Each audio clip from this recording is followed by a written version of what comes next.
Welcome to Session 0 of Nameless Monsters. Woo! Hey! Yeah. Woo! I am Nate, and with me today I have these lovely people. Why don't you all introduce yourselves? And I guess if you want to tell people about yourselves or whatever information you want to impart to the audience at this moment.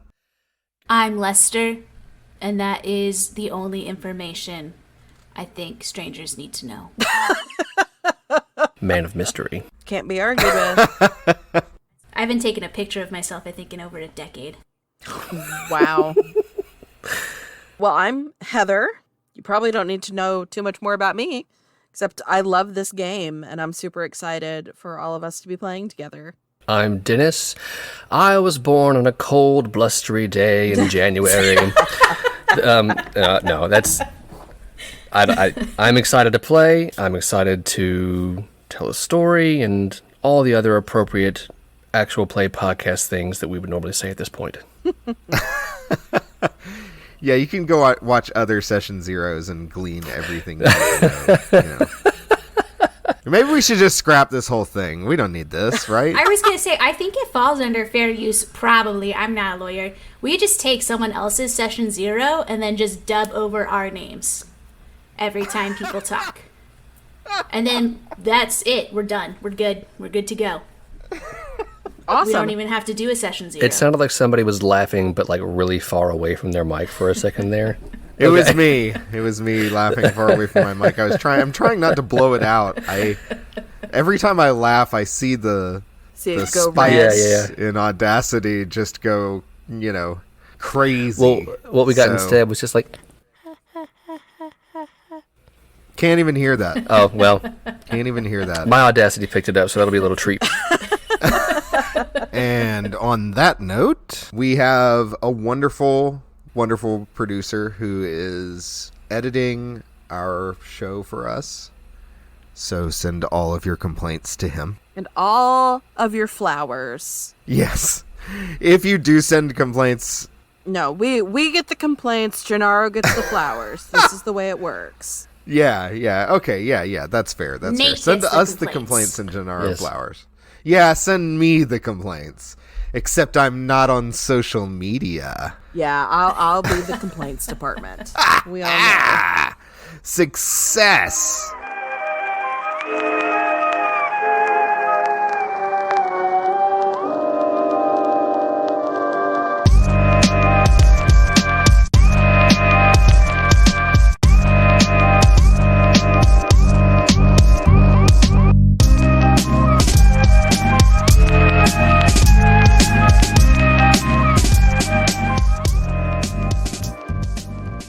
So we're just a group of friends that enjoy playing games with each other. Heather and I are married. We are partners in this wonderful thing we call life. Ugh, can't believe you said that. And Lester and Dennis are our friends. This season, we're playing Monster of the Week. It is a system created by Michael Sands and published by Evil Hat, who are all awesome, and thanks for answering my questions. So, in this game, I play the Keeper, which is just kind of the arbiter of the world, or the... Ambassador? Yeah. I'm an ambassador. I am a fan of your characters. I help drive the narrative along with all of you, because the kind of game that this is a cooperative storytelling game. We're just here to tell a wonderful story together. So I guess we'll talk a little bit about the rules and kind of what this game is about for those who are not familiar. Players play playbooks, which are basically archetypes in this kind of genre of Monster of the Week television shows and movies and things like that. Each playbook has a different set of moves that they can pick from that kind of customize their character, and they can pick a whole bunch of things from it and stuff like that. And then everybody has basic moves, and the basic moves are kick some ass, which is pretty self-explanatory. It's when you want to fight something. Act under pressure, which is a lot. Help out, which is when you want to help another hunter. Investigate a mystery. Manipulate someone. Can't be used on monsters, but it's when you want to kind of charm somebody. Protect someone. Again, self-explanatory. Read a bad situation. And use magic and big magic. And we'll get into the specifics of a lot of these. Suffice to say, when you use a move, you roll 2d6s, and you get a success if you roll a 10 and up. You get a mixed success if you roll a 7 to 9, and you fail if you roll a 6 or below. You can add and subtract things from those rolls based on various characters' statistics. Again, not going to get super into that. 2 other quick systems that I wanted to go over. The first one is luck. All characters start with 7 luck, and you can use a luck point to either change a roll to a 12 or to receive no damage or no harm from a move from one source. There obviously is a limited number of luck. You only get 7. And that is it, pretty much. For all intents and purposes, you cannot get luck back. I also wanted to talk real quick about experience. Whenever you fail a roll, you gain experience. Now, if you use luck on a failed roll, you do not gain experience, because that changes your roll.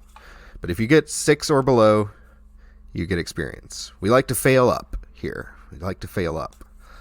I guess there was 3 things I wanted to talk about, because I forgot to talk about harm.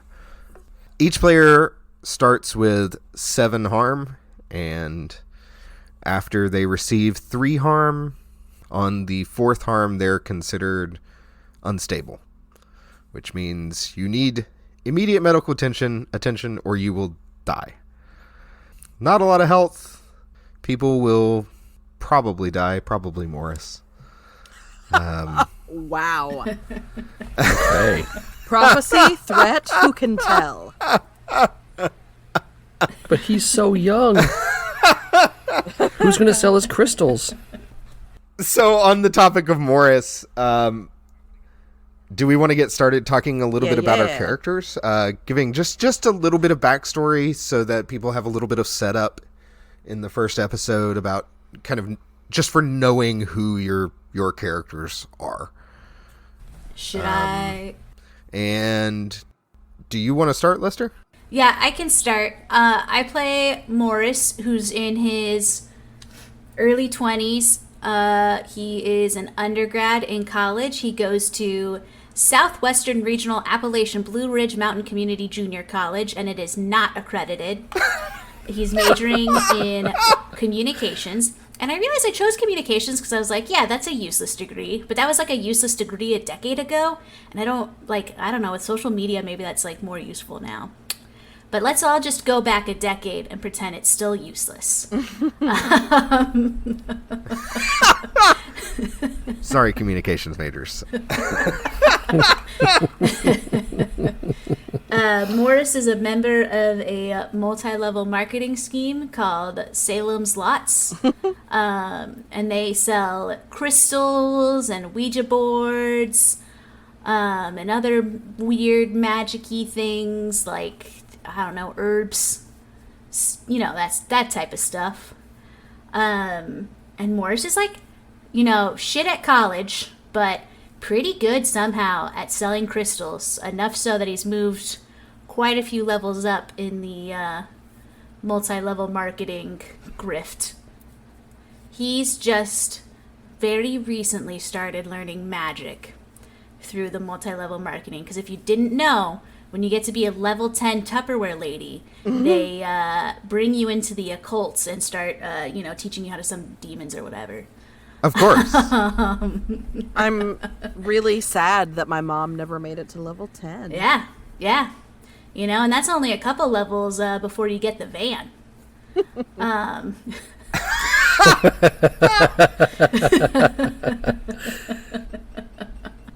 My mom earned the Tupperware van, and then my dad made her quit Tupperware, and they had to give back the van, and she was very sad about it. I bet she was. Yeah, it was a free car until it wasn't anymore.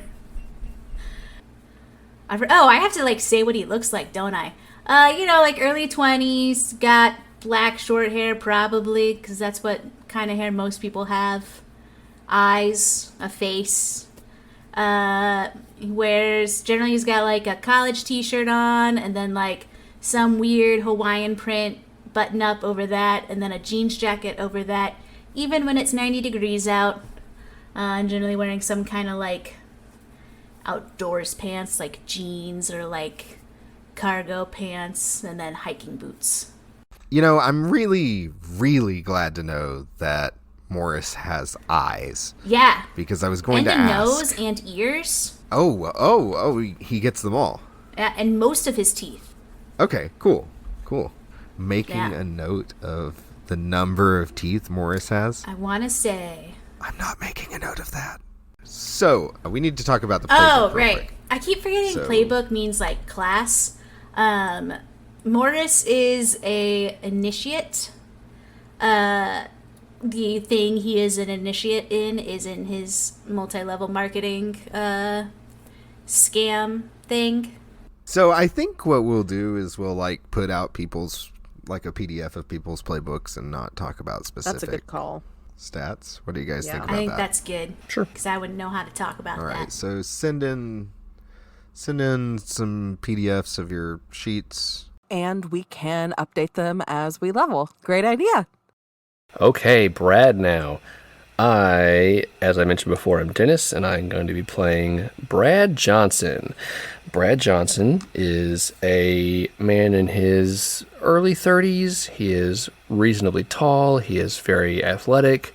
He enjoys all of the outdoor things, surfing and mountain climbing and hang gliding. And if you can do it outside and it's a little bit dangerous, he's probably into it.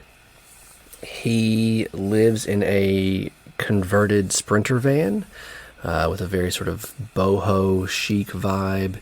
He is extremely friendly and pretty dumb, but he's the kind of dumb that is, at least I hope, is endearing rather than annoying. Time will tell. And let's see, also ears, eyes, nose, teeth, all that good stuff. Fingernails, both of his legs are attached, all that good stuff. I need every single detail. I have to make very detailed notes. Let's see, number of eyelashes. You can type it out and send it to me later. That's cool. Okay, I'll draw it out in a minute. Especially the eyelashes. Especially the eyelashes. I cannot stress this enough. I need the number of eyelashes you have. You've caught on to a very important plot point / monster. The entire plot of the game hinges on how many eyelashes Brad has. Yeah. Man, I was a little weirded out by the whole teeth thing with Morris, but the eyelashes is maybe worse. Well, I'll tell you, it eats your eyelashes one at a time, and when you run out, your head explodes. So... Well... There goes the mystery. Yeah, Thanks for ruining it. Well, now I don't have to use that, I guess. He expects us not to metagame. Fine. Please be professionals. Professionals? Fuck! Professionals? Can I just say how glad I am that we're re-recording this, because the first one was so sort of just all over the place. I feel like we're really focused tonight. It's unhinged, at least. It is unhinged, and I kind of like that being kind of our brand. You know what I'm saying? Yep. Just a little unhinged. and Heather tries to keep us all It straight. could have been a lot more unhinged. Listen, why can't I ever be in a scenario where I get to be the Chaos Muppet? Literally no one is keeping you from being the Chaos Muppet. But listen, except we yourself. can't all be Chaos Muppets. Heather, the mom friend energy that you exude just sort of has affixed your place in the universe. You gotta learn to be a bad mom. There you go. Yeah, you gotta be one of those moms who like forgets to pick up their kids from school. Oh no. Offer us alcohol as long as we do it in the house. Absolutely not. Let us watch an R-rated movie. Anyway, Brad. See, kind of sandy blonde hair, shoulder length, eyes. I don't know what color his eyes are. I don't guess it matters. I think I've gone over pretty much all the basics. Oh, he is. I'll be playing the mundane playbook for Brad, which is exactly what it sounds like. It's sort of the archetype of the normie who follows around in the shadow of the chosen heroes, and kind of gets himself into trouble and helps the best he can and all that sort of thing. I think Brad's a hero, though. Oh, Brad definitely thinks he's a hero. He doesn't know that he's a normie. Oh, I mean, regardless of what your playbook is, I think Brad's. Aww. I love him. I think he's super great. Thank you. He's a good boy. Thank you. Heather. All right. I am playing the professional, which is exactly what it sounds like. Her name is Margaret Maggs, for short, Oliver. She is an average height, heavyset, middle-aged woman, probably in her 40s. You know, she's at that somewhere between 35 and 50 anymore. It becomes impossible to tell what age a woman is. Thank you, sunscreen. She has dark red hair that she wears cut fairly short with worry lines behind her glasses. She wears a striped dress shirt under a black blazer that is a slightly different shade of black than the pants that she's wearing, and a pair of very sensible shoes for moving around. I think I mentioned this in the first episode, but I'll go ahead and say it here. She's been a desk jockey for 12 years with the organization, which is part of the professional. Due to budget cuts, she's been given a spell book and a gun and told that there are wonderful continuing education classes for this exciting new advancement opportunity. So that's kind of the energy she's bringing with her into this new and exciting world. Poor Mags. Bless her. She is also an order Muppet. we can't play too far out from our type, right? Yeah. I love Mags, though. Yeah. She's one of my favorite characters you've ever played. Aw, and he's seen a lot of them, folks. Oh, I've seen more than have ever been played. Yes, it's true. I'm a compulsive character creator. It's true. I have so many characters on D&D Beyond. I literally don't even know how many I have at this point. They all have backstories, and I love them all. Anyway, let's move on before I start crying about all my unplayed characters. So the last thing I really wanted to do is kind of talk about what we were going to do here. I wanted the setting to be somewhere I was very familiar with, and I am very familiar with North Alabama. So I've kind of set it there, and I wanted it to kind of be inaccessible. I didn't want to have to deal... I really didn't want to have to deal with players having the internet. Cheat. It's kind of a pain in the ass when you're trying to have a mystery that you need to go and find information about, and players circumvent all these places where you can find information and all these wonderful scenes we could have with, you know, a quick internet search. I think we're swinging back around on that though, because like search algorithms suck ass now. It's so hard to find anything worthwhile because it's always like It's true. It's just junk nonsense. now. It's just junk now. It's all clickbait. Like you could Google search like "Will Bigfoot kill me?" and it'll be like you'll just get a blurb about Mothman. No, a man in Oklahoma. Did anybody else see that article today? No. I'm dating this recording. Apparently, a man in Oklahoma murdered his fishing buddy because he thought that the buddy was going to leave him for Bigfoot to eat him. I'm not kidding. Why would you murder him then? So that Bigfoot can eat him instead. Exactly. Exactly. Oh my god. Duh. When Lester said that, I searched, will Bigfoot kill me? And the story you're talking about is the 5th result. Oklahoma man says Bigfoot made him kill his fishing friend. There it is. Did you guys know that it is... Well, the first result is you can't kill Bigfoot That's in what I was just going to say. anymore on Animal Lots. Which is not the answer to the Well, question. it's a good thing we're playing in Alabama then. That's right. Yeah, in Alabama you can shoot anything you want. Hell yeah.